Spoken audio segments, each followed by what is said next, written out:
Јавното обвинителство бара повисока казна за Менсур Пајазити, кој неодамна беше осуден на 2 години затвор за сообраќајка во која загина 22-годишната тетовчанка Теодора Ристовска. Жалбата е вложена поради висината на кривичната санкција, која според обвинителот е преблага во однос на тежината на стореното кривично дело и степенот на кривична одговорност на обвинетиот, велат од јавното обвинителство. Барањето следи по незадоволството од јавноста за одлуката на судијата Елведин Ферати.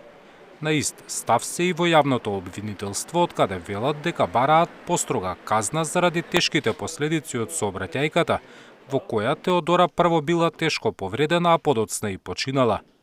Случајот го анализираше судскиот совет, кој смета дека казната не можела да биде повисока, бидејќи првичната од 3,5 години ја намалил апелациониот суд и според законот за кривична постапка, построга казна во повтореното судење е забранета.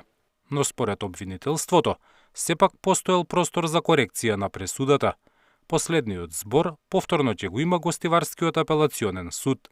Општиот јавен интерес, предизвикан од зачестеноста на вакви кривични дела како појава, укажува на потребата од јакнење на казнената политика како превентивен механизам, па јавниот обвинител одлучи да ја искористи законската можност и да побара од апелацискиот суд во Гостивар да ја приначи казната во повисока. Казната за Пајазити била намалена откако обвинителот на јавна седница во апелациониот суд се согласил на поблага казна. Поради тоа, предметот за увид го побара и државниот јавен обвинител. Зоран Јаневски, Сител телевизија.